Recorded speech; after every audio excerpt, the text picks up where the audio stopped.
One of the toughest parts about boating sometimes is going to be finding a place to either dock that boat, keep the boat on the water, or even keep it on the hard. And then even when you do find a place, it's finding a place that's secure enough where you can keep it tied up and the boat will be safe. And today we're going to discuss a little bit about some of those things. Welcome back, crew, to this week's episode of Boneheaded Boaters of the Week. Now, sometimes people will want to dock in a marina, and this is one of those skills that is definitely an acquired skill over a period of time. Many times we see people coming into these marinas, smashing into boats, letting wind and current grab them, and other times we see people come in and do it to perfection like we see here. Now, docking is like many other skills that you'll achieve in life, and those skills typically are earned by doing things over and over again. That's right, the first few times you go out there and try and dock, it may not go according to plan. So you just gotta follow a few simple rules to try and make sure that things don't go completely awry when you're out there. And the golden rule of boating and docking is never approach anything any faster than you're willing to hit it.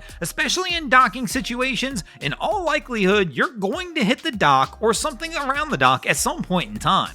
Boating's not necessarily the easiest thing, so take your time, learn things slowly. I mean, heck, there's probably even going to be points in time when you're just trying to get the boat onto the water and you'll wind up hitting something on dry land before you can even drop the boat at the ramp to get it tied up to the dock.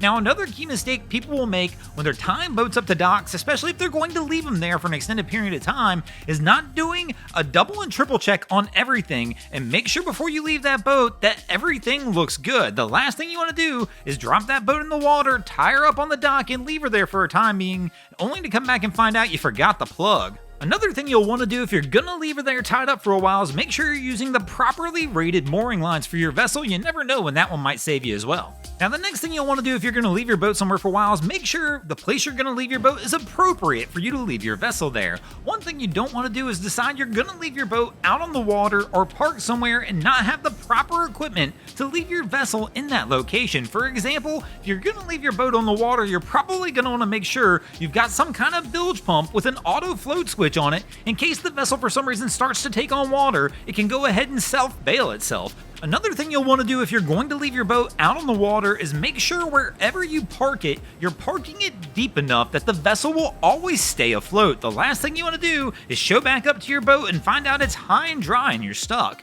And then also, if you're leaving it out there in the water, double and triple check everything before you leave to make sure the boat is secure and not going anywhere. Now, another thing you're going to want to do if you plan on leaving your vessel out there on the water is pick a nice location to be able to go ahead and drop the hook and anchor the boat up. The last thing you want to do is anchor your boat and leave it in a busy channel that traffic can cause risks to your vessel. And of course, you can't just go out there and pick anything and decide you're going to use it as a mooring ball. For example, like this boat. The last thing you want to do is go out there and try and grab a channel marker and see if you can get it wrapped around the prop to use that as your anchor. Of course, one of the easiest ways to store your vessel is going to be on dry land. A whole lot less headaches than keeping it out there on the water, and you don't have to quite worry about your vessel as much. Now, it does have a few additional headaches though as well, such as you've got to find a way to get that vessel launched, whether it be having a tow vehicle or being able to get pushed off the beach like we see here, which is kind of the same as we talked about in keeping the boat on the water, where you've got to have the proper equipment, but you got to have the proper equipment with everything in boating. So the proper equipment to launch the boat, the same way you probably should have the proper life jacket that actually fits you. Because the reality is, if you don't have the proper equipment, it's probably not going to work exactly the way that you want it to. Now, even if you do decide to keep the boat on the hard and decide you're going to go ahead and tow and launch every single time you want to put the boat in the water, that's still only half the battle. Even if you've got all the proper equipment to get this task done, you still have to find the proper location to do so. So if you've got boat ramps in your local area, always use the proper boat ramps. The last thing you want to do is go out there and try and launch from an area that's not really designated to launch a boat. Things can go wrong there as well. So if we've learned anything in this one, make sure you use the proper equipment. If you're going to leave that boat out there on the water, go ahead and get the extra heavy duty anchor chain so you know when you go ahead and drop the hook on the boat and leave it out there, it'll be exactly where you left it. That way, when you and the boys are ready to get out there and have a good time on the water, you know the boat's going to be there. Thanks for watching, crew. I hope you enjoyed this episode of Boneheaded Boaters of the Week.